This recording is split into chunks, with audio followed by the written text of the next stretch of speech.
გამარჯობა. მე ვარ ვასა. მე ვარ საბა. ჩვენ ვართ ნეტმარკი. მე ვარ კატო რამიშვილი, კომპანია KISS-ს და Elcom Space-ის დამფუძნებელი. მე ვარ თორნიკე აბალაკი, Lexapis დამფუძნებელი. მე გახლავარ ზურაბ მაისაშვილი, მეღვინე, მეწარმე. მეწარმეობა დავიწყე 22 წლის ასაკში.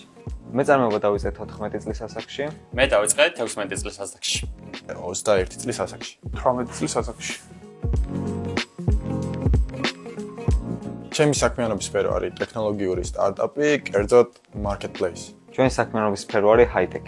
ელექტრონული კომერცია და მიმართულებით სერვისები და ასევე ადგილობრივად ვაწარმოებთ პროდუქციას, რომელსაც ვყიდით საზღვარგარეთ.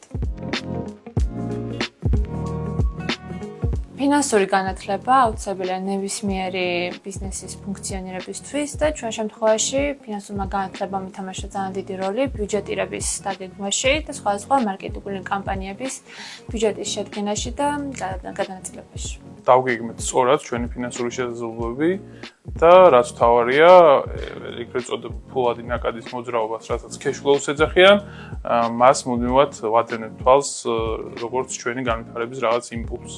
ფინანსურმა განათლებამ საშუალება მოგცა ადრეულ ეტაპზე სწორად შეგვეფასებინა ჩვენი ბიზნეს იდეის პოტენციალი. ფინანსური განათლება დაგვეხმარა, მოგვეპოვებინა დაფინანსებები და ინვესტიციები და მაქსიმალურად გამოგვეყენებინა არსებული რესურსები.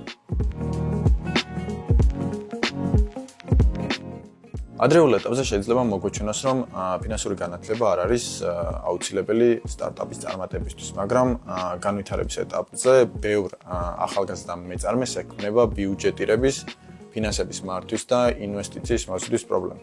ერთის მხრივ ისინი ვერ გეგმავენ სწორად თავიანთ ფინანსებს, მეორეს მხრივ საკმაოდ ნაკლები აქვთ წვდომა და გათვითცნობიერებულობა სხვადასხვა ფინანსური სერვისის, პროდუქტის ან და ამის შემდგომ სხვადასხვა ნაბიჯის გადაგმის მიმართულებით.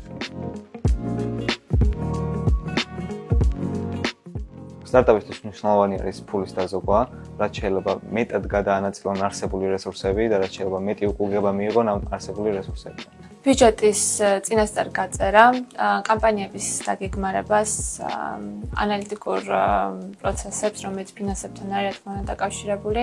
როგორც წესი, ალბათ ბევრი ადამიანი ამ შემთხვევაში იტყვა დაზოგვას, თუმცა დაზოგვის გარდა მნიშვნელოვანია, რომ ესე ვთქვათ, სწორად შევაფასოთ ჩვენი ფინანსური რისკიანობა და ამის შემდგომ გადავდგათ კონკრეტული ნაბიჯი. მოგმართავთ ახალგაზრდა მეწარმეებს, რომ დაისახოთ ფინანსური მიზანი, რაც გინდათ, რომ უახლოეს მომავალში თუ შერეულ მომავალში მიაღწიათ და ეს გაგემართებათ ბეროთ იმ გზას, რაც აი ამ მიზნის მიღწევამდე უნდა გაიაროთ. ისწავლეთ ფინანსების საფუძვლები, შეადგინეთ სწორი ბიზნეს გეგმა, შეძლების დაგვარად მოიძიეთ მენტორი და არ შეგეშინდეთ დახმარების თხოვნას. არ შეისხდოთ თავი არაფერში და იცოდეთ, რომ ყოველთვის გაქვთ შესაძლებლობა, რომ მაგალითად გაცდეთ რაღაც გარკვეულ ჩარჩოებს, თუნდაც თუ მოგინდება თქვენი პროდუქტი ან სერვისი გაიტანოთ უცხოურ ბაზარზე, გასცდეთ ქვეყნის საზღვრებს და ასე ვთქვათ, შესაძლებლობები არის უსაზღვრო, მთავარი არის, რომ ამ საქმეში ჩადოთ შრომა და იყოთ მომტომებულები.